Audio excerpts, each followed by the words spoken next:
package sat on my kitchen counter like a coiled snake. I stared at the elegant wrapping, the delicate ribbon, and felt my stomach turn. My husband Richard had never sent me gifts through his assistant before. Something was terribly wrong. The humid New Orleans air pressed against the windows of our Garden District mansion as I stood frozen, watching Richard's eyes follow my every movement. He was waiting for something. His fingers drummed against his phone screen, his jaw tight with barely concealed anticipation. After 15 years of marriage, I had learned to read the small tells that betrayed his thoughts. Tonight, those tells screamed danger.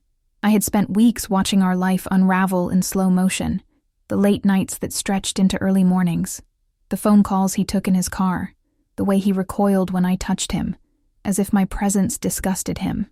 I told myself I was imagining things, that my faith would sustain us, that prayer would restore what we had lost. But standing there with that package between us, I finally understood. My husband wanted me gone. Before we begin the story, don't forget to subscribe to the channel, like the video, and tell us in the comments where you're listening to this story from. We post new stories every day. The clock above the stove showed 8:15 when I heard Richard's Mercedes pull into the driveway. I was standing at the kitchen island, cutting vegetables for a dinner I no longer wanted to eat. The knife felt heavy in my hand as I listened to his footsteps approach through the side entrance. My name is Melissa Tucker. I am 38 years old, and until recently, I believed I had built a life worth protecting. Richard and I met at Tulane University when we were both studying business. He was ambitious and charming, with bright blue eyes that made promises his heart never intended to keep. I was the daughter of successful real estate developers, raised in a home where faith and family meant everything. My parents taught me that marriage was sacred, that commitment required sacrifice. So I sacrificed. I gave up my career plans to support Richard's rise through the ranks of his father's shipping company. I attended endless corporate dinners, smiled at his colleagues, played the role of the devoted wife. When my parents passed away 3 years ago, one after another within 6 months, they left me everything: properties across Louisiana, investment accounts, a trust fund that would support generations. Richard consoled me through my grief, held me through the nightmares, whispered that we would honor their memory together. Looking back now, I realized that was when everything changed. He walked into the kitchen carrying his briefcase and a garment bag. His silver-gray suit was impeccable as always, not a thread out of place. But his face looked strained, older somehow. There were shadows under his eyes that makeup and good lighting could not hide. "I am working late tomorrow," he said without greeting me. "The Henderson merger is entering its final phase. I will probably sleep at the downtown office." This was the 4th time in 2 weeks he had made this excuse. I turned back to my vegetables, keeping my voice carefully neutral. "Of course, I understand." He poured himself a glass of bourbon from the crystal decanter on the counter. The ice clinked against the glass with a sound that seemed too loud in the quiet kitchen. I watched him from the corner of my eye as he drank, noting the way his hand trembled slightly. Richard never trembled. "Oh," he said, as if the thought had just occurred to him. "I sent you something. A gift. It should arrive around 9 tonight. David is bringing it by." David was his assistant, a young man fresh out of business school who followed Richard around like a shadow. I had met him perhaps 3 times, always briefly. He seemed competent enough, though there was something calculating in his smile that made me uncomfortable. A gift? I set down the knife and turned to face him. What kind of gift? Richard smiled, but the expression did not reach his eyes. "Just a little something I thought you would enjoy. Consider it an apology for being so absent lately." The words should have warmed me. Instead, they settled like ice in my chest. In 15 years of marriage, Richard had never apologized for anything. He did not believe in apologies. He believed in moving forward, in leaving weakness behind, in winning.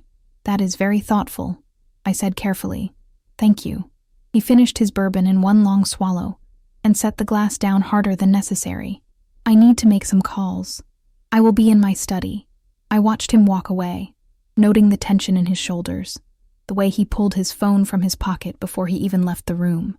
Through the doorway, I heard him climbing the stairs, his voice already low and urgent as he spoke to someone on the other end of the line. The vegetables sat forgotten on the cutting board. I looked down at my hands. realizing they were shaking. Outside the window, the sun was setting over the neighborhood, painting the sky in shades of orange and purple that reminded me of bruises. My phone buzzed on the counter, a text from my sister Rachel, who lived in Atlanta with her husband and 3 children. She had been calling more frequently lately, asking questions that felt pointed. Was I eating enough? Was I sleeping?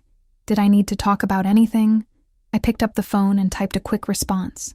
Everything is fine. Just tired. Talk soon. The lie tasted bitter on my tongue. I walked through the house, moving from room to room without purpose. The mansion my parents had left me was beautiful, filled with antiques and art collected over decades. But tonight it felt like a museum, cold and empty, despite the expensive furnishings. The hardwood floors creaked under my feet. The grandfather clock in the hallway ticked away the seconds with mechanical precision.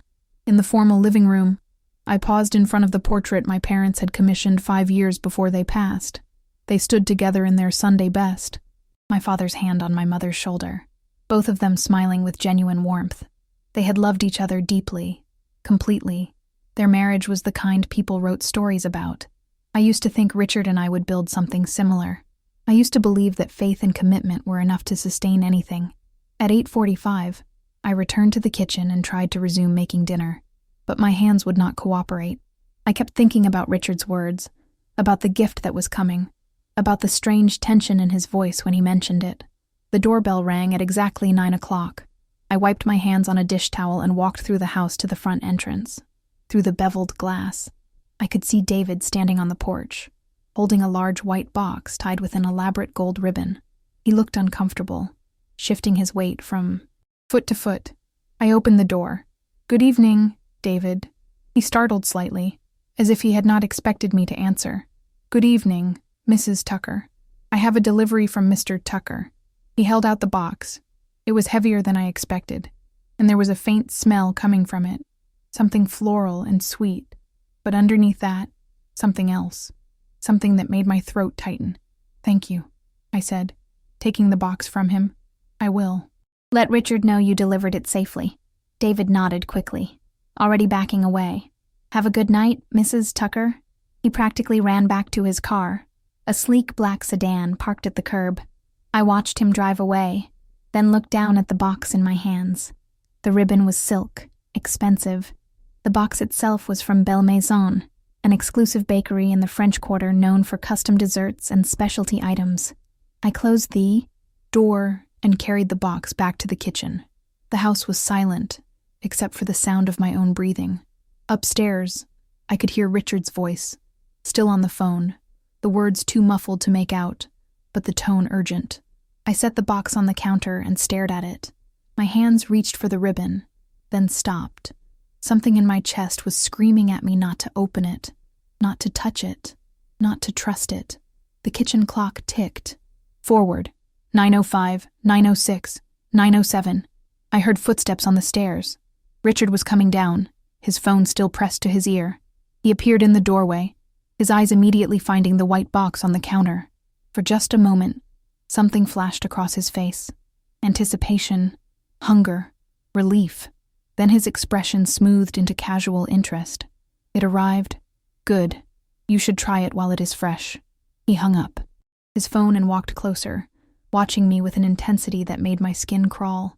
I could feel his eyes on my hands, on the box, waiting for me to open it. "What is it?" I asked, keeping my voice light. "A special dessert. Something I heard you mention wanting to try. I had it made custom for you." I had never mentioned wanting any special dessert. Richard knew this. I knew he knew this. But we both stood there, playing our parts in whatever performance this was. My fingers touched the ribbon. It felt smooth and expensive under my fingertips. I could feel Richard's attention like a physical weight, pressing down on me. The smell from the box grew stronger, that sweet floral scent with something darker underneath. And then, for reasons I cannot fully explain, I stopped. Some instinct deeper than thought made me pull my hand back. Some survival mechanism buried in. The oldest part of my brain recognized danger and sounded an alarm I could not ignore. "I am feeling a bit unwell, actually," I said, pressing my hand to my stomach.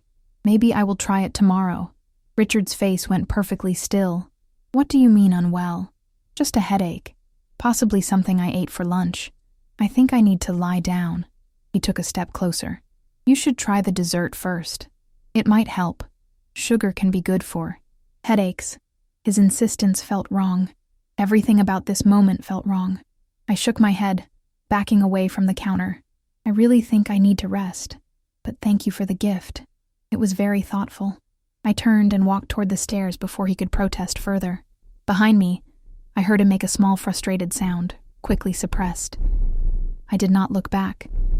I climbed the stairs with my heart pounding, feeling his eyes boring into my back with every step. In our bedroom, I closed and locked the door. Then I sat on the edge of the bed and waited, listening to the sounds of the house.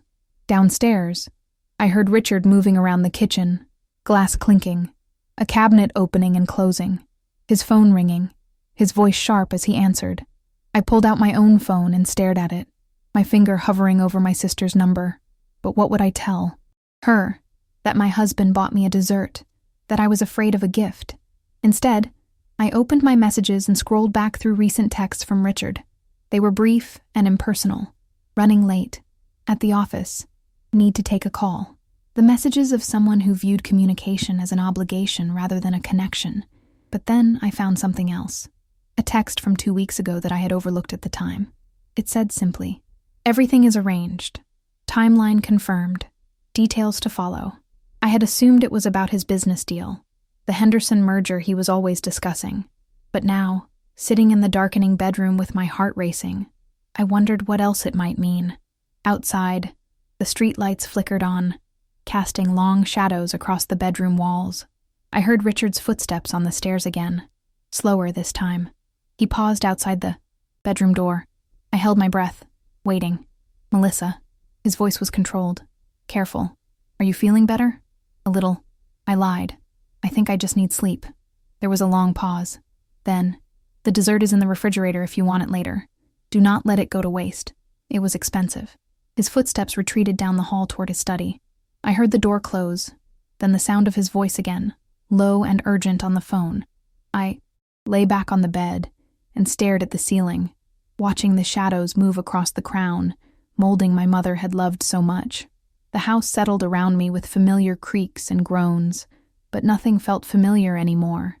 Everything felt dangerous.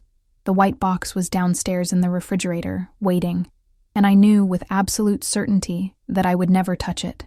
Whatever was in that box, whatever Richard wanted me to consume, it was not a gift. It was something else entirely. I did not sleep that night. I lay in bed with my eyes closed, listening to every sound in the house. Around midnight, I heard Richard finally come upstairs. His footsteps paused outside our bedroom door, and for a long moment there was only silence. I kept my breathing slow and steady, pretending to be asleep. Eventually, he moved on to the guest room at the end of the hall. The door closed softly, and I heard the springs of the bed creak as he lay down. But he was not sleeping either. Through the walls, I could hear him moving restlessly, his phone buzzing with incoming messages every few minutes. At one point, I heard him on a call, his voice so low I could only catch fragments. Timeline, package, tomorrow, response.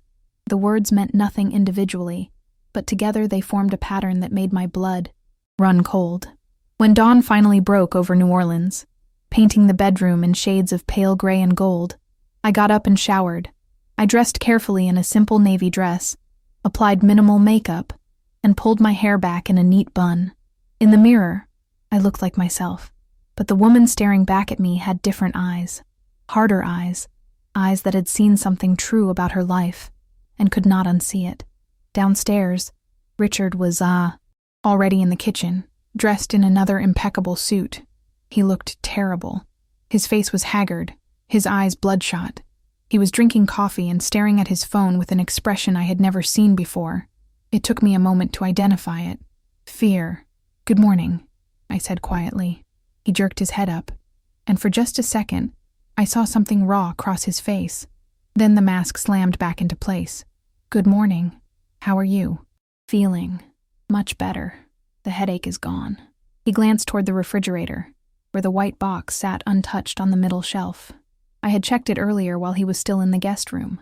The box was exactly where I had left it, the ribbon still perfectly tied.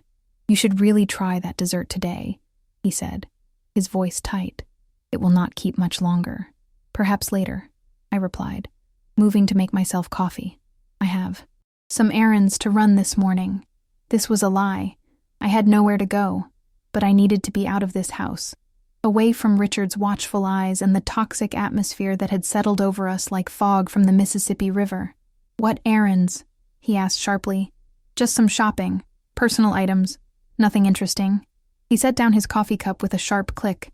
"I can have David pick up whatever you need. That is not necessary. I would like to get out of the house for a bit." His jaw tightened. "Fine, but be back by early afternoon. We need to discuss some financial matters." Financial matters. The words hung between us like a threat. My parents, inheritance, the properties, the trust fund. Everything that stood between Richard and complete financial independence. "Of course," I said calmly. "I will be back by 2. I left the house 20 minutes later, driving my silver Lexus through the Garden District's tree-lined streets. The morning was already warm, the air thick with humidity and the scent of magnolias. I had no destination in mind. I just drove, turning randomly at intersections, following the curves of the road without thought. Eventually, I found myself in the French Quarter, parked near Jackson Square. Tourists were already filling the sidewalks, taking photographs of the historic Sun buildings and watching street performers. I walked among them, anonymous in the crowd, trying to make sense of the chaos in my head. How long had Richard been planning this? Weeks? Months? Years? I thought back to the early days of our marriage. We had been happy then, or at least I thought we had. Richard was attentive and affectionate. He brought me flowers. He listened when I talked about my work with local charities. He held my hand during church services. But there were small things. Even then, the way he carefully cultivated relationships with my parents, always deferential and charming. The way he encouraged me to put their names on joint accounts and investment portfolios. The way he suggested, gently but persistently, that I should update my will after we married. I had done all of it willingly, happily even.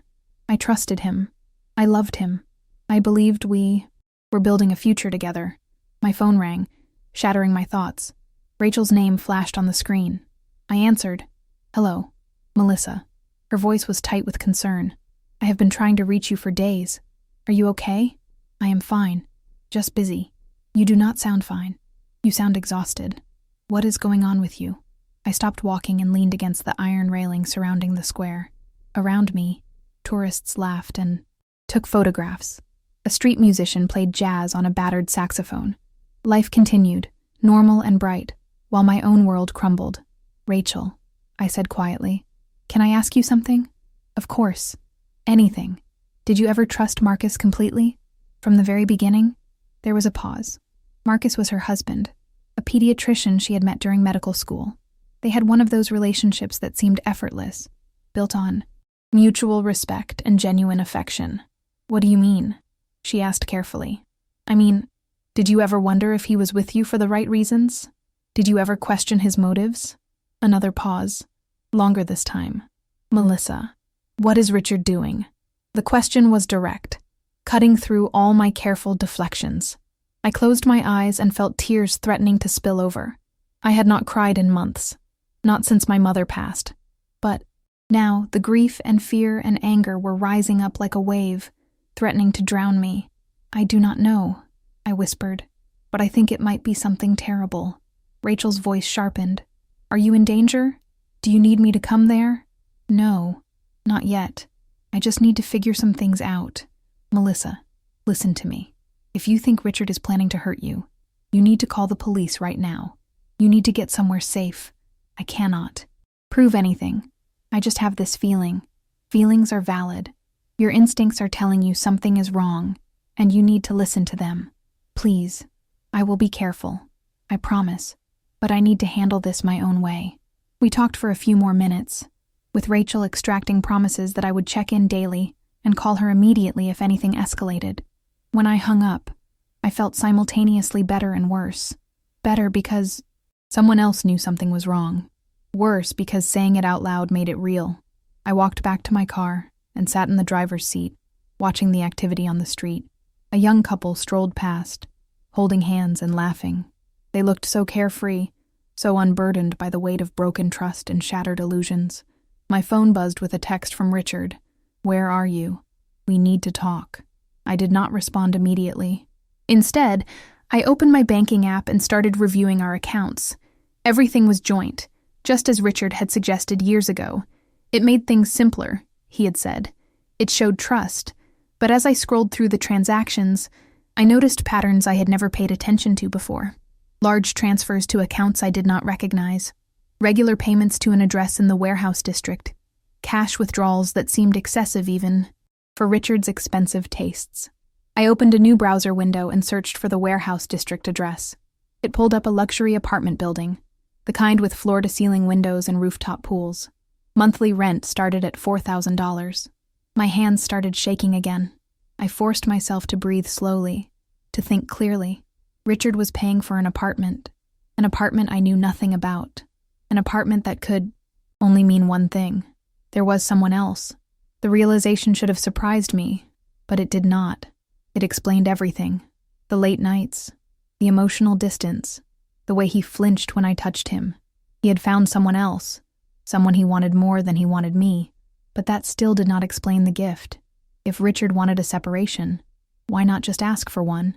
We had a prenuptial agreement. True, but it was fairly standard.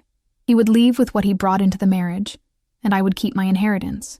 It would be clean, if painful, unless he wanted more than a separation, unless he wanted everything. I started the car and drove toward the warehouse district, following the GPS to the address from the bank records. The building was exactly as advertised, sleek and modern with a doorman standing guard at the entrance. I parked across the street and watched. After about 15 minutes, a woman emerged from the building. She was in her late 20s, beautiful in an obvious way, with long dark hair and designer clothes that screamed money.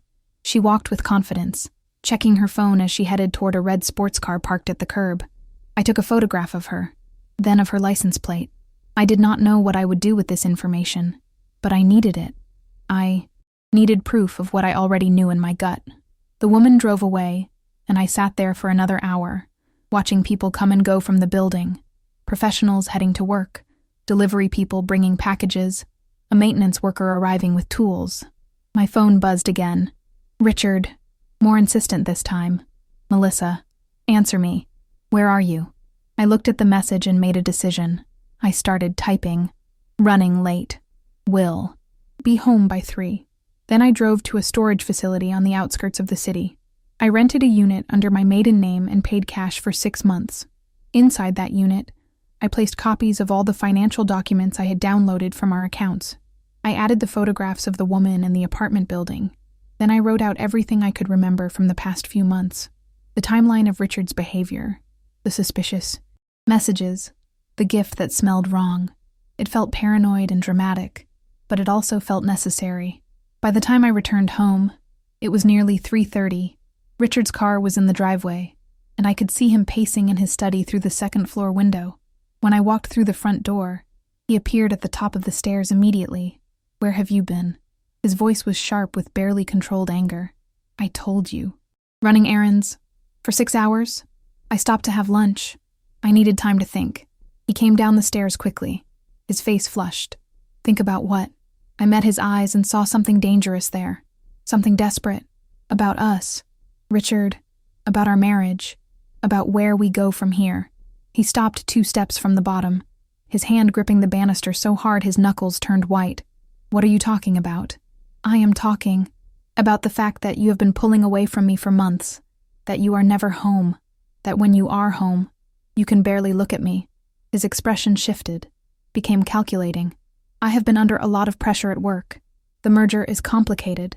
You know this. I know you are paying for an apartment I have never seen. I know there are withdrawals from our account that you have never explained. I know something is very wrong." And you refuse to acknowledge it. The color drained from his face. "You have been checking our accounts. They are joint accounts, Richard. I have every right to check them." He came down the last 2 steps and walked toward me. his movements slow and deliberate. "You are being paranoid. The apartment is a corporate property. We use it for clients and business associates." The lie was smooth, practiced, but I saw the truth in his eyes, in the way his jaw clenched, in the subtle tremor in his hands. "Then you will not mind if I see it," I said calmly. "That is not possible. It is being renovated currently." How convenient. We stood there in the foyer, facing each other like strangers. The grandfather clock ticked loudly in the silence. Outside, I could hear the neighbor's lawn service working on the property next door. "Melissa," Richard said finally, his voice dropping to something softer, more persuasive. "I know I have been distant lately. I know I have not been the husband you deserve, but I am trying. This gift I sent you, it was my way of showing that I still care, that I want to make things right between us." He gestured toward the kitchen, where the white box still sat in the refrigerator. I had checked it again that morning. It remained untouched, the ribbon perfectly intact. "Why do you care so much whether I eat that dessert?" I asked quietly. His face went blank. "I do not care. I just think it is wasteful to let it spoil. It was expensive. Everything with you is about money," I said. "Everything is about what things cost, what they are worth, what you can gain or lose. That is not fair, is it not? When was the last time you did something for me that did not have a price tag attached? When was the last time you asked me how I was feeling, what I was thinking, what I needed?" He stared at me, and I saw something crack in his expression, something that might have been guilt, or regret, or simply frustration that I was not playing along with whatever script he had written for us. "I am going upstairs," I said. "I have a headache again." I walked past him and climbed the stairs, feeling his eyes on my back. When I reached the bedroom, I closed and locked the door, then sat on the edge of the bed and waited. Within minutes, I heard him on the phone again, his voice urgent and angry. The words were muffled, but the tone was clear. Something was not going according to plan. Something was wrong, and I was the something. I pulled out my laptop and started researching. Poisons, untraceable substances, black market chemicals. The internet was full of dark corners where people discussed terrible things. I felt sick reading about the options available to someone with money and motivation, but one substance kept appearing in my searches. Odorless, tasteless, slow-acting enough to seem like natural causes, virtually undetectable unless you knew specifically what to look for. I looked at the Belle Maison box in my mind, remembering that strange underlying smell beneath the sweet floral notes, and I understood. Richard had not sent me a gift. He had sent me a weapon disguised as affection, delivered by an unsuspecting accomplice, designed to look like coincidence or misfortune when I finally consumed it. The only question was why I was still alive, why his plan had not worked. I thought about David, the nervous assistant who had delivered the package. I thought about the apartment in the warehouse district. I thought about the woman with the high, dark hair and expensive clothes. And suddenly, I understood that too. Richard had a pattern, a routine. He sent gifts to his mistress regularly, using David as the delivery person to maintain plausible deniability. It would be perfectly natural for David to deliver a white box from Belle Maison to an apartment in the warehouse district. Except this time, there had been 2 boxes, one intended for me, and one intended for someone else. And David, following his usual routine, had mixed them up. Let's take a short pause in the story to ask you, are you enjoying this story so far? If you are, don't forget to like the video and subscribe to the channel. We post new stories every day. Thank you. Now, let's continue. The realization hit me like a physical blow.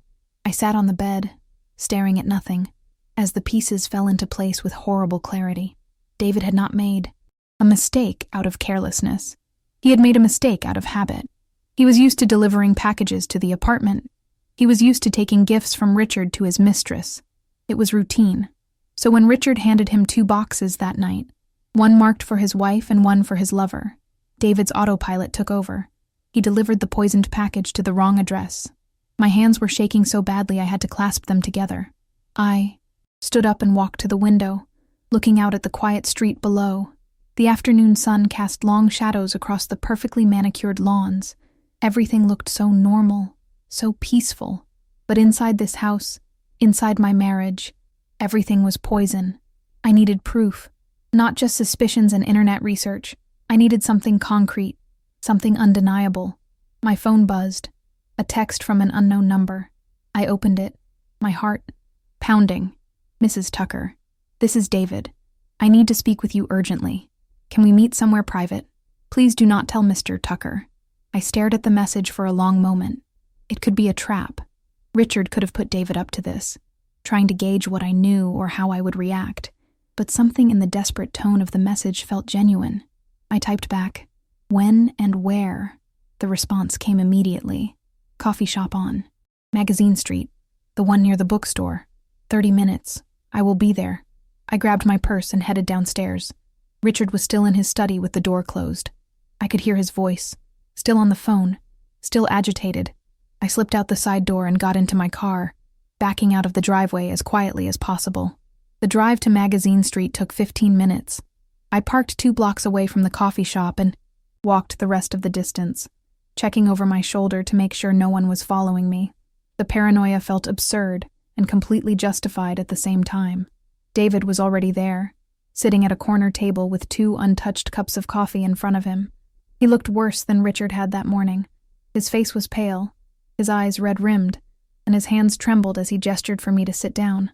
"Thank you for coming," he said quietly. "I did not know if you would." I sat across from him, studying his face. "What is this about, David?" He glanced around the coffee shop, making sure no one was close enough to overhear. Then he leaned forward, his voice barely above a whisper. "I made a terrible mistake, and I think someone might be in serious trouble because of it." My pulse quickened. "What kind of mistake?" He pulled out his phone and showed me a series of text messages. They were from Richard, sent over the past 2 weeks. The messages were coded but clear enough if you knew what to look for. Arrangements for a delivery, instructions to be discreet, a final message confirming the timeline. Then David scrolled to a different conversation. This one was with someone saved in his phone as E. The messages were flirtatious, casual. David had apparently been seeing this woman on and off for months, and she lived in the warehouse district apartment. "Her name is Elena," David said. "She and Mr. Tucker have been involved for about a year. I have been delivering gifts to her regularly. Flowers, jewelry, food from expensive restaurants. It was part of my job, keeping the relationship discreet. I kept my face neutral, though hearing it confirmed still hurt. Go on. 2 nights ago, Mr. Tucker gave me 2 packages, both from Belle Maison, both wrapped identically. One was supposed to go to you. One was supposed to go to Elena. He was very specific about which was which, but you mixed them up." David's face crumpled. "I thought I had them right. I swear I thought I had them right. But when I got to Elena's apartment, I realized I only had 1 box in the car. I must have left the other one at the office, so I delivered the one I had to her, and then went back for the second one and brought it to your house. So Elena got the box intended for me, and I got the box intended for her." He nodded miserably. "I did not think anything of it at the time. I just thought Mr. Tucker wanted to send gifts to both of you. But then this morning, Elena called me from the hospital. My blood went cold. The hospital? She is in critical condition. Some kind of poisoning. The doctors do not know what caused it, but she consumed something toxic. She ate the dessert from the box I delivered, and within hours she was unconscious. The coffee shop sounds faded into background noise. I could hear my own heartbeat pounding in my ears. "Did you tell Richard?" David shook his head quickly. "I called him to let him know about Elena, and he reacted strangely. He did not seem concerned about her. He seemed angry. He kept asking if you had eaten your dessert yet. He kept insisting I should have delivered the packages in a specific order, because he expected me to be the one in the hospital," I said quietly. "He expected me to be dying." David looked at me with horror dawning in his eyes. "You think Mr. Tucker tried to poison you? I think he tried to erase me, and your mistake saved my life while putting Elena in danger." We sat in silence for a moment. Around us, people ordered coffee and chatted about their days. Normal people living normal lives, untouched by the darkness that had invaded mine. "What are you going to do?" David asked finally. "I am going to get proof, and then I am going to make sure Richard can never hurt anyone again." "I have proof," David said suddenly. "Or at least, I might. Mr. Tucker has been careless with his phone lately. Last week, I saw messages between him and someone discussing acquisition of restricted substances. I took screenshots before I realized what I was seeing.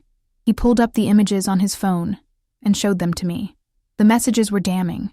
Richard discussing payment, discussing delivery methods, discussing how certain substances could appear to be natural causes if administered correctly. There was more. Messages between Richard and Elena, discussing their future together, how they would be free soon, how they would have everything they needed to start over, how the timeline was almost complete. Send those to me, I said. All of them. David hesitated. If Mr. Tucker finds out I betrayed him, I will lose my job, possibly face legal consequences for not reporting this earlier. If you do not help me, an innocent woman might not recover, and Richard will try again. He will find another way, another opportunity. Maybe he will succeed next time. David looked down at his phone, his finger hovering over the send button. Then he nodded and forwarded all the screenshots to my email address. There is something else, he said. Elena kept saying something when she was conscious in the ambulance. She kept saying your name. She kept asking if Melissa knew, if Melissa had figured it out. What does that mean? I think Elena knew about the plan. I think she was part of it. The betrayal cut deeper than I expected. It was one thing to know Richard wanted me gone. It was another to know his mistress had actively participated in plotting to erase me from existence. Where is Elena now? I asked. Mercy Hospital. Intensive care unit. The police are already asking questions because the poisoning was so severe. They want to know where the food came from, who prepared it, why she consumed it. Did you tell them? Not yet. I wanted to talk to you first. But, Mrs. Tucker, I have to tell them eventually. This is attempted wrongful action. Possibly worse if Elena does not make it. I understand. But give me 24 hours first. I need to arrange some things. David nodded reluctantly. 24 hours. But after that, I am going to the police with everything I know. I cannot carry this alone anymore. We left the coffee shop separately. I waited 10 minutes before walking back to my car, making sure no one was following me. The screenshots David had sent were already downloading to my phone. I forwarded them to a secure email account I had created that morning, then uploaded them to a cloud storage service under a fake name. Then I called Rachel. She answered on the first ring. Melissa, what is wrong? I need you to do something for me. Do not ask questions. Just listen. I am listening. I need you to contact a lawyer in New Orleans. Someone who specializes in criminal cases.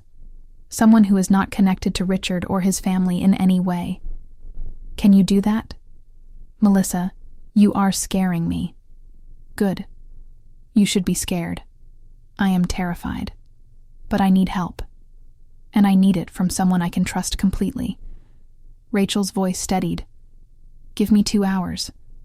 I will find someone. Thank you. And Rachel? If anything happens to me, there is a storage unit on the east side of the city, Unit 247 at Safekeep Storage. The key is taped under the flower pot on my back porch.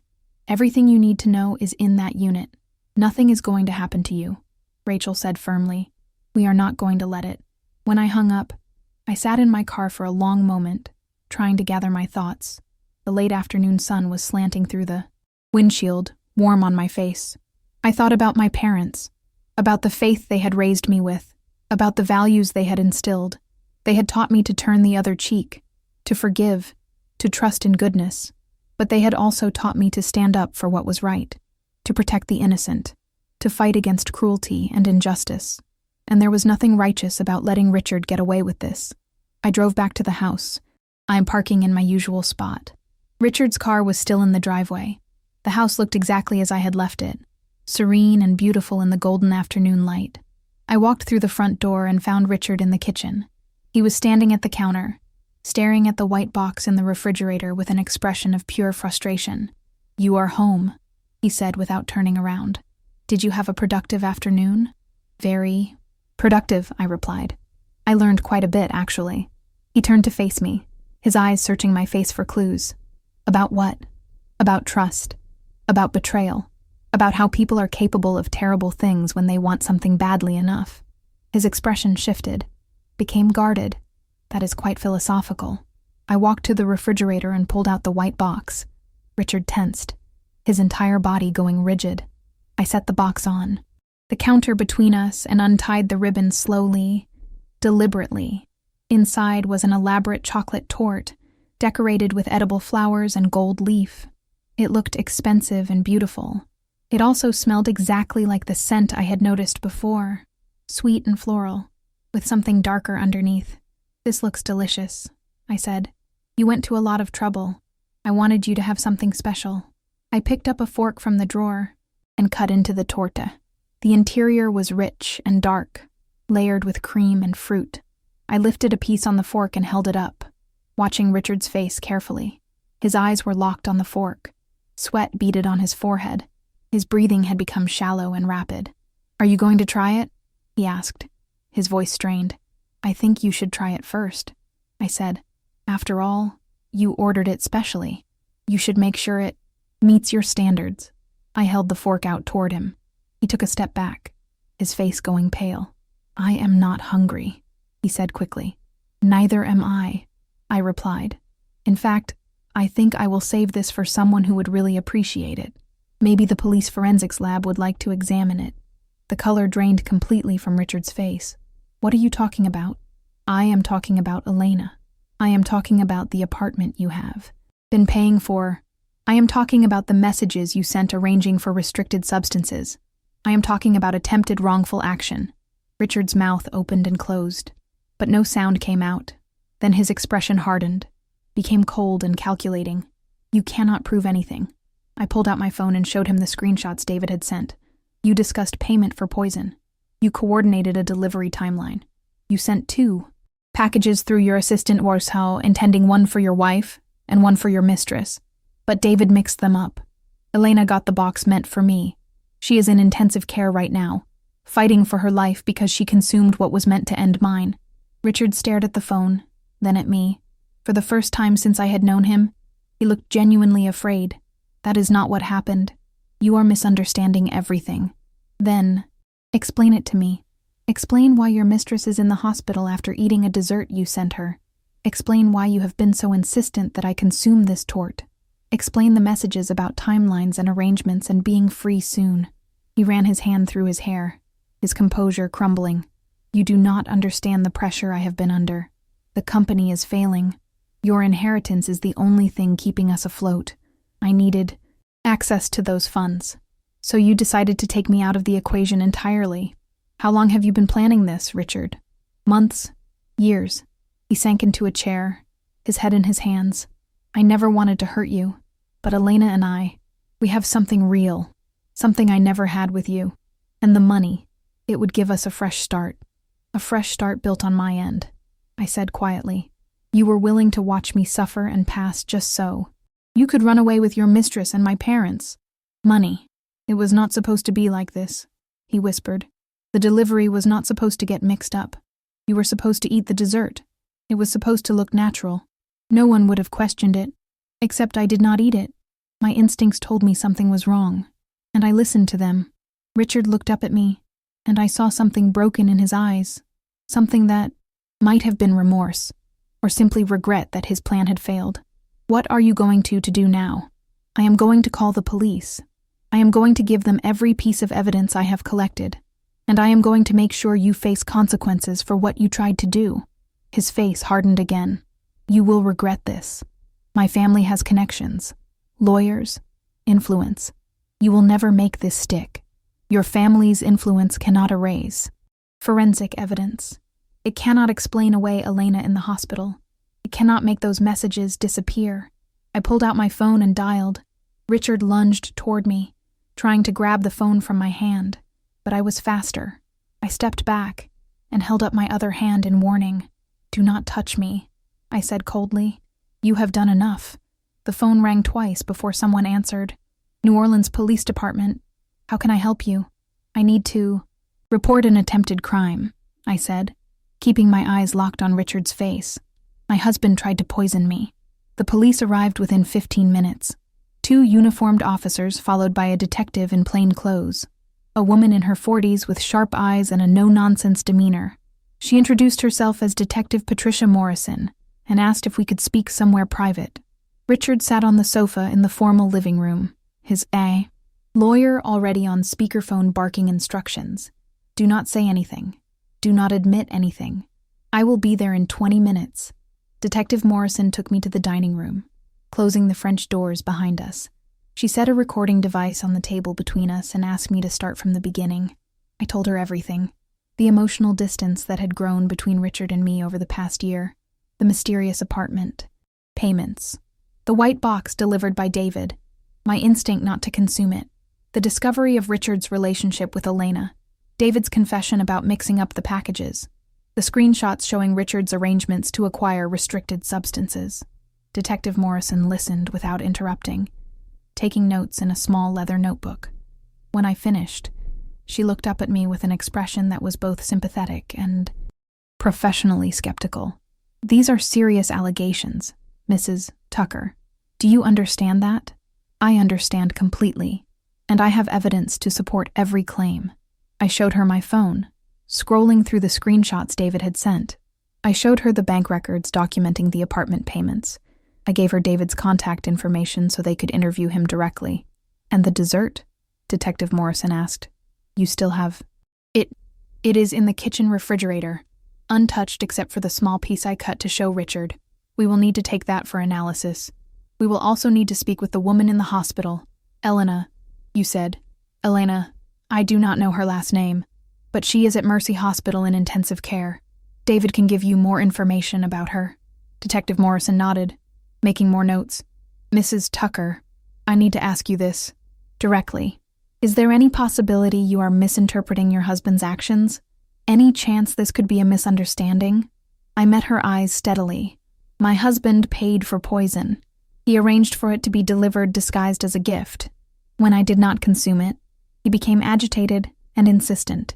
Meanwhile, his mistress is fighting for her life after eating what was meant for me. If that is a misunderstanding, it is a remarkably convenient one for him.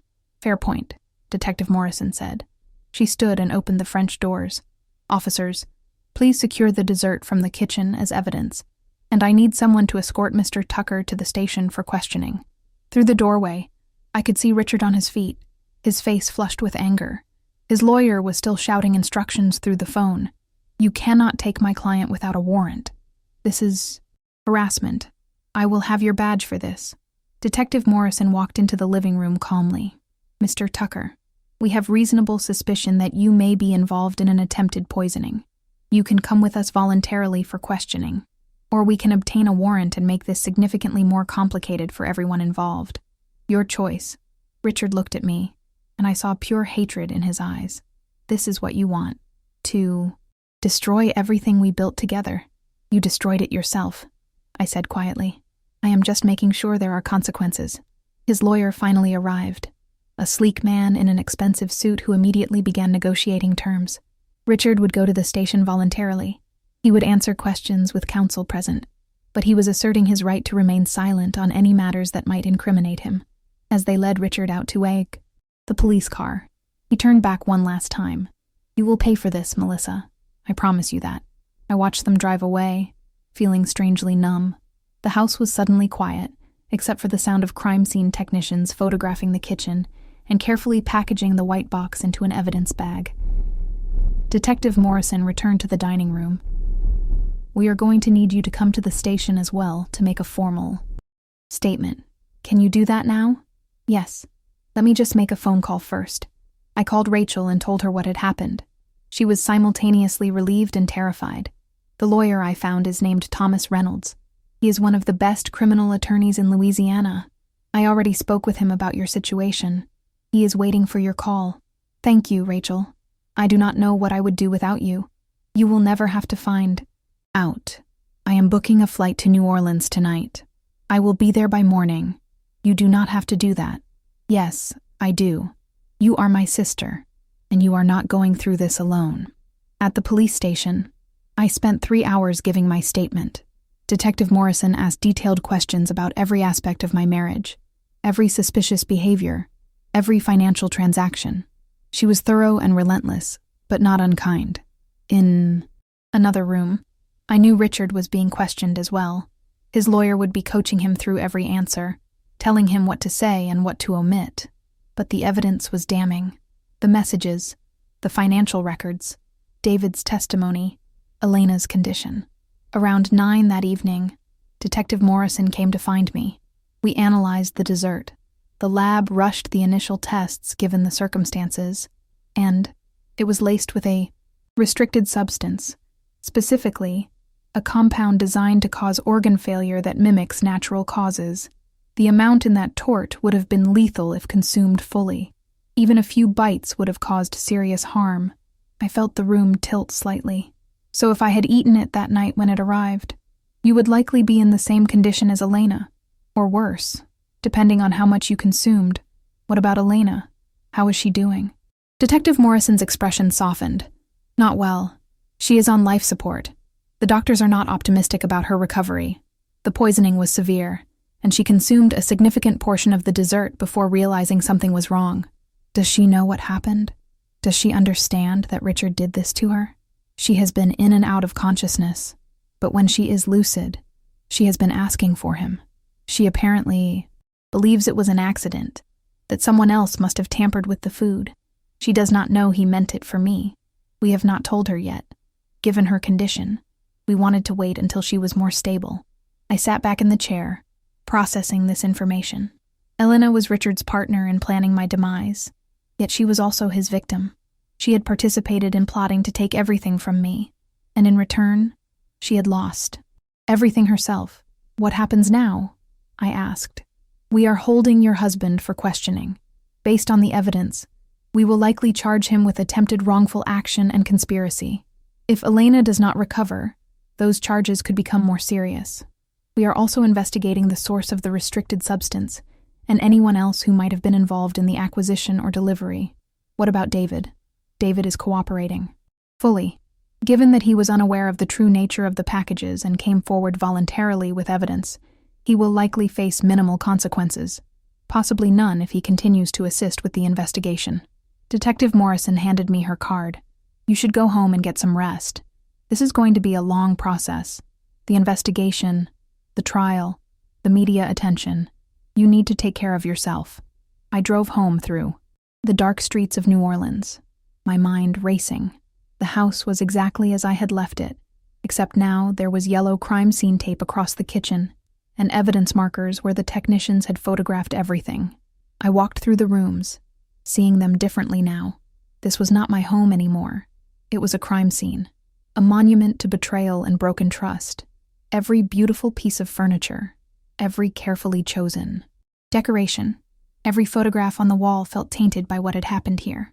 I went upstairs to the bedroom and started packing a bag. I could not stay in this house tonight. Maybe not ever again. My phone rang. Thomas Reynolds, the attorney Rachel had found. Mrs. Tucker, I have been briefed on your situation. First, let me say I am deeply sorry for what you are going through. Second, I want you to know that we will fight this with everything we have. Thank you, Mr. Reynolds. What should I expect next? The police will continue their investigation. Your husband will likely make bail unless the judge determines he is a flight risk. Once he is released, you should have no contact with him whatsoever. I am going to file for an emergency protective order first thing tomorrow morning. He will come after me, I said. Legally, financially, any way he can. Let him try. The evidence against him is overwhelming, and once the story becomes public, his reputation will be destroyed. No judge is going to look kindly on a man who tried to poison his wife to steal her inheritance. What about the company? Our shared assets? We will freeze everything. I am going to file for divorce on your behalf and request immediate separation of all financial accounts. We will also petition the court to prevent him from accessing any of your inherited properties or funds. I felt a small measure of relief. At least Richard would not be able to continue funding his defense with my parents. Money. One more thing, Mr. Reynolds said. The district attorney is very interested in this case. They see it as a clear-cut example of premeditated attempted wrongful action. They are going to prosecute aggressively. Good, I said. He should face consequences for what he tried to do. After we hung up, I finished packing and drove to a hotel near the French Quarter. I checked in under my maiden name and requested a room on the highest floor with multiple locks on the door. In the sterile hotel room, I finally allowed myself to break down. I sat on the edge of the bed and cried for the life I had lost, for the trust that had been shattered, for the man I thought I had married who turned out to be a stranger capable of calculated cruelty. But underneath the grief was something else, something harder and stronger: anger, determination, the will to survive and ensure justice. Richard had underestimated me. He had seen me as weak, as someone who could be easily discarded. He had not counted on my instincts, my intelligence, my refusal to go quietly into the darkness he had prepared for me. The next morning, Rachel arrived on the first flight from Atlanta. She found me in the hotel restaurant, picking at a breakfast I could not eat. "You look terrible," she said, pulling me into a fierce hug. "I feel terrible, but I am alive." That is more than Richard intended. We spent the day meeting with Thomas Reynolds and going over the legal strategy. The protective order was approved. Richard was released on bail with strict conditions, including no contact with me and surrendering his passport. That afternoon, the story broke in the local news. Prominent businessman accused of attempting to poison wife. The details were limited due to the ongoing investigation, but it was enough to set off a firestorm of media attention. My phone started ringing constantly. Reporters requesting interviews, former friends asking if it was true, business associates of Richard's expressing shock and concern. I turned off my phone and let Thomas handle all external communication. 3 days after Richard's arrest, I received word that Elena had passed away. The poisoning had caused irreversible organ damage. Despite the doctor's best efforts, she could not be saved. The charges against Richard were upgraded accordingly. No longer just attempted wrongful action. Now it included a count related to Elena's passing as well. I attended Elena's funeral, from a distance, standing at the back of the small church while her family mourned. They had no idea she had been involved with a married man. They had no idea she had participated in planning my demise. They only knew she was gone, taken by a senseless tragedy. I felt no satisfaction in her passing, only a deep sadness for the waste of it all. She had been young and beautiful with her whole life ahead of her, and Richard had used her, just as he had used me, and in the end, she had paid the ultimate price. After the service, I returned to the hotel and found Detective Morrison waiting in the lobby. "We have new evidence," she said. "Messages between your husband and Elena discussing the plan in explicit detail. She was aware that the poison was meant for you. She actively participated in the planning. There are even messages where she expressed impatience about the timeline." "So she knew," I said quietly. "She knew exactly what he intended to do." "Yes, which complicates her role in all of this.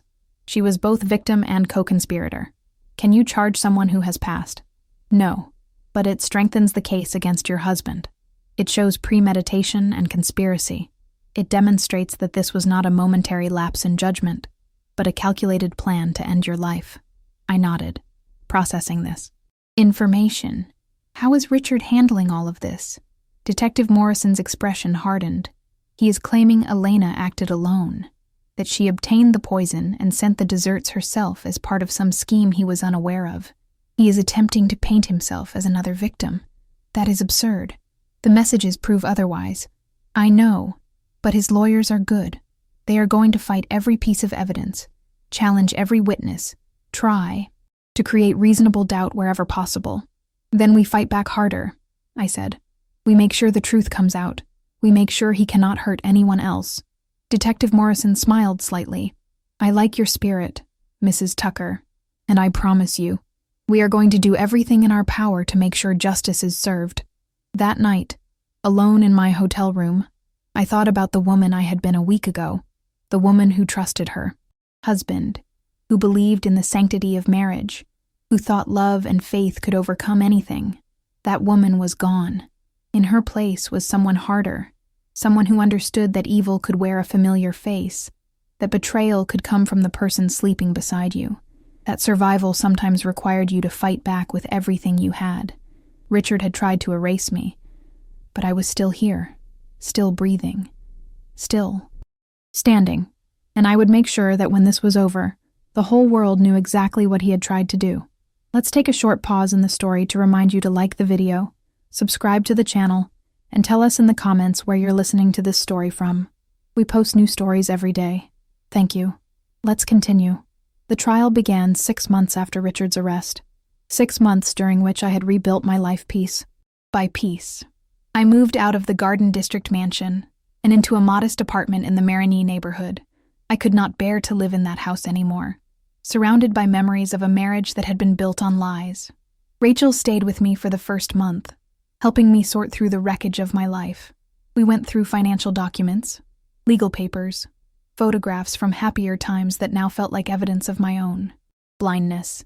She held me when I cried and celebrated with me when small victories came through. The divorce was finalized. The assets were separated. The inheritance my parents left me was protected and secured in accounts Richard could never touch. Thomas Reynolds was brilliant. He anticipated every move Richard's defense team made and countered with precision. The prosecution built an airtight case using the messages, the financial records, David's testimony, and the forensic evidence from the poisoned dessert. The courtroom was packed on the first day of trial. Media cameras lined the steps outside. Reporters shouted questions as I walked past with Thomas at my side. I kept my head high and my expression neutral, refusing to give them the emotional spectacle they craved. Richard sat at the defense table in an expensive suit, looking thinner than I remembered. His hair had gone grayer at the temples. His face was drawn and tired, but his eyes were still cold and calculating as they followed me across the courtroom. The prosecution's opening statement was devastating. They laid out the timeline of Richard's plan with clinical precision. The affair with Elena that began 14 months ago. The mounting financial pressure as his company faced difficulties. The realization that my inheritance could solve all his problems if only I were out of the picture. The careful research into untraceable substances. The arrangement with a black market supplier. The elaborate plan to deliver the poison disguised as a gift. Richard's attorney countered with a narrative of confusion and tragic coincidence. Yes, his client had been having an affair. Yes, he had made poor financial decisions, but he never intended to harm anyone. The poisoned dessert was Elena's doing, a desperate attempt by a troubled woman to secure Richard's full attention and commitment. She had somehow obtained the restricted substance and prepared the dessert herself. The messages the prosecution cited were being misinterpreted, taken out of context. It was a desperate defense and transparently false. But Richard's lawyer sold it with confidence, looking each juror in the eye as he spoke. The prosecution called their witnesses methodically. David testified about delivering the packages and the confusion that followed. He was nervous, but credible, clearly relieved to be telling the truth after months of carrying the burden of what he knew. The forensic expert explained how the poison worked, how it was designed to mimic natural organ failure, how the amount in the dessert would have been lethal with near certainty. The medical examiner who had treated Elena described her final days, the suffering she had endured, the futile attempts to save her life. Detective Morrison walked the jury through the investigation, showing them the evidence piece by piece, the bank records, the apartment Richard had rented for Elena, the messages discussing timelines and arrangements, the metadata proving when and where each message was sent. And then it was my turn to testify. I walked to the witness stand with my hands steady and my voice clear. Thomas had prepared me thoroughly for this moment. Answer only what is asked. Stay calm. Tell the truth simply and directly. The prosecutor began gently, establishing the timeline of my marriage to Richard. The early years when things seemed happy. The gradual distance that grew between us. The changes in his behavior after my parents passed and left me their estate. Then we moved to the night the package arrived. I described the strange feeling I had, the instinct that something was wrong, the way Richard watched me so intently, the underlying smell beneath the sweet fragrance of the dessert. "Why did you not eat it?" the prosecutor asked. "I cannot fully explain it," I said. Something in my heart told me not to. Looking back, I think some part of me already knew the truth even if I could not consciously acknowledge it yet. I knew my husband wanted me gone. There was absolute silence in the courtroom. I looked at Richard and saw his jaw clench, saw the flash of anger in his eyes quickly suppressed. When Richard's attorney cross-examined me, he tried to paint me as paranoid and suspicious. Was it not possible I had misunderstood Richard's intentions? Could the tension in the marriage have been mutual? Had I considered that my own behavior, might have driven him to seek comfort elsewhere. I answered each question calmly. No, I had not misunderstood. No, the tension was not mutual. And no, nothing I had done justified planning to end my life. Your husband sent you a gift, the defense attorney pressed. An expensive dessert from a renowned bakery. Why immediately assume the worst? Because I knew my husband, I replied. In 15 years of marriage, he had never sent me an high, unexpected gift. He had never used his assistant as a delivery person. He had never been so insistent that I consume something immediately. And most importantly, when I told him I felt unwell and would not eat it, he became agitated in a way that made no sense if the gift was genuine. The defense attorney tried several more angles, but I held firm. Thomas had warned me this would happen. They would try to rattle me, to make me seem unstable or vindictive, but I refused to give them that satisfaction. The trial lasted 3 weeks. Each day brought new testimony, new evidence, new details that painted Richard as exactly what he was, a man who had calculated the value of his wife's life against his own desires and found her expendable. The moment that finally broke through Richard's composure came when the prosecution played a recording Detective Morrison had obtained, a wiretap warrant during the investigation, and they had captured a phone conversation between Richard and his brother 2 days after his arrest. In the recording, Richard's voice was clear and unguarded. He had not known anyone was listening. He spoke with bitter frustration about how the plan should have worked, how David had ruined everything by mixing up the packages, how if Melissa had just eaten the dessert like she was supposed to, he would be free now with access to all the money he needed. I did not want Elena to be involved, Richard's voice said on the recording, but she insisted. She wanted to help. She thought if we could just get past this one obstacle, we could finally be together openly. And now she is gone, and I am facing charges for something that was supposed to be clean and simple. The jury's faces as they listened to that recording told me everything. I needed to know. Whatever doubts Richard's attorney had tried to plant were erased by Richard's own words condemning himself. The defense tried to recover, arguing the recording was taken out of context, that Richard was simply processing trauma in an unhealthy way. But the damage was done. Closing arguments were powerful on both sides. The prosecution hammered home the premeditation, the betrayal of marital trust, the calculated cruelty of planning to watch me suffer and pass so he could inherit my money and live freely with his mistress. The defense made one final attempt to claim Elena was the true villain, that Richard was merely a flawed man caught in circumstances beyond his control. The jury deliberated for 6 hours. When they returned, I sat in the courtroom with Rachel on one side and Thomas on the other.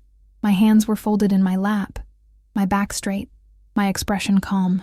The foreman read the verdict. Guilty on all counts. Attempted wrongful action, conspiracy, and regarding Elena's passing, guilty as well. Richard's face went white. He slumped in his chair as if the air had been knocked from his lungs. His attorney immediately began talking about appeals, but I could see Richard was not listening. He was staring straight ahead, processing the reality that his life as he knew it was over. Sentencing came 2 weeks later. The judge was a stern woman in her 60s who had presided over the trial with no-nonsense efficiency.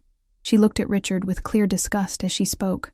Mr. Tucker, you betrayed the most fundamental trust that exists between two people. You plotted to end the life of your wife, a woman who had loved you and supported you and trusted you completely. You did this not in a moment of passion or panic, but through careful calculation, motivated entirely by greed. And in executing your plan, you caused the passing of another person who trusted you. The court finds no mitigating factors and no reason for leniency. She sentenced him to 35 years without possibility of parole for the first 20. Richard would be 70 years old before he could even be considered for release. As they led him away in handcuffs, he looked at me one final time. There was no hatred in his eyes anymore, just emptiness. The realization that he had gambled everything on a plan that had failed spectacularly, and now he would pay the price for the rest of his life. Outside the courthouse, reporters swarmed with questions. I stood at the microphone with Thomas beside me and read from a prepared statement. Justice has been served today, but no verdict can undo the trauma of learning that the person you trusted most in the world wanted you gone. I hope my experience serves as a reminder to listen to your instincts. If something feels wrong, investigate. Ask questions. Protect yourself. No one deserves to be betrayed the way I was betrayed. Then I walked away from the cameras, from the questions, from the circus that had surrounded this case. Rachel drove me back to my apartment. We did not talk much during the drive. There was nothing left to say. It was over. Richard was going to prison for decades. I was free. I was safe. I had survived. That evening, I stood on my balcony overlooking the streets of Marigny. The neighborhood was alive with music and laughter, people enjoying their lives without the weight of betrayal and fear. The air smelled like jasmine and rain. Somewhere nearby, a jazz band was playing, the notes drifting through the warm evening air. I thought about my parents and what they would make of all this. They had raised me to believe in the goodness of people, in the sanctity of commitment, in the power of faith. Part of me worried they would be disappointed that I had not tried harder to save my marriage, that I had been so quick to involve the police and pursue prosecution. But I knew better. My parents had also taught me to stand up against cruelty, to protect the innocent, to demand accountability. They would have been horrified by what Richard tried to do, and they would have been proud that I fought back. 6 months after the trial ended, I sold the Garden District mansion. I could not keep living in New Orleans surrounded by memories of my old life. Rachel helped me pack up everything worth saving, and we donated or discarded the rest. I moved to Charleston, South Carolina, where I had cousins and distant family connections. I bought a small historic house near the waterfront and started over. I volunteered with organizations that helped women escape dangerous relationships. I spoke at events about recognizing warning signs of domestic danger. I turned my trauma into purpose. David reached out a year after the trial. He had left Louisiana and was working for a nonprofit in California. He apologized again for his role in what happened, even though I had never blamed him. He was just doing his job, unaware that he was being used as a weapon. I forgave him. Holding on to anger would only poison my own life, and I had already consumed enough poison to last a lifetime. I never remarried. The idea of trusting someone that completely again felt impossible, but I built a life I was proud of. I reconnected with old friends. I traveled to places I had always wanted to see. I started a foundation in my parents' names to support women who had survived domestic situations. Sometimes I still think about that night when the white box arrived. How different everything could have been if I had trusted Richard instead of my instincts. If I had eaten that dessert, I would have been gone within days, and Richard would have eventually been free to live the life he wanted with access to all my family's money. But I listened to that small voice inside me that said something was wrong. I paid attention to the signs I had been ignoring for months, and because of that, I am still here. Richard is in a prison in northern Louisiana. I have not seen him or communicated with him since the sentencing. According to Thomas, who still updates me occasionally, Richard filed several appeals that were all denied. He will serve out his full sentence. Elena's family never learned the full truth about her involvement in planning my demise. I decided that burden was mine to carry alone. Let them remember her as a victim of circumstance rather than as someone who actively participated in plotting another woman's end. She paid for her choices with her life. That was punishment enough. On quiet evenings, I sit on my porch in Charleston and watch the sun set over the harbor. The water turns gold and orange, reflecting the sky like a mirror. Tourists walk past laughing and taking photographs. Couples stroll hand in hand along the waterfront. Life goes on, beautiful and complicated and sometimes terrifyingly fragile. But I am here to see it, to experience it, to appreciate every moment I was not supposed to have. Richard tried to erase me, to reduce me to a problem that could be solved with poison and planning. He underestimated my strength, my intelligence, my will to survive. He thought I was weak because I was faithful, naive, because I was trusting. He was wrong. And now, while he sits in a cell contemplating his failures, I am free. Free to build a new life on my own terms. Free to help others who face the darkness I escaped. Free to honor my parents. Memory by living with integrity and purpose. The gift Richard sent me that night was not a dessert. It was a test of my instincts, my courage, my determination to survive. I passed that test, and in doing so, I discovered a strength I never knew I possessed. That is the real gift, the one Richard could never take away.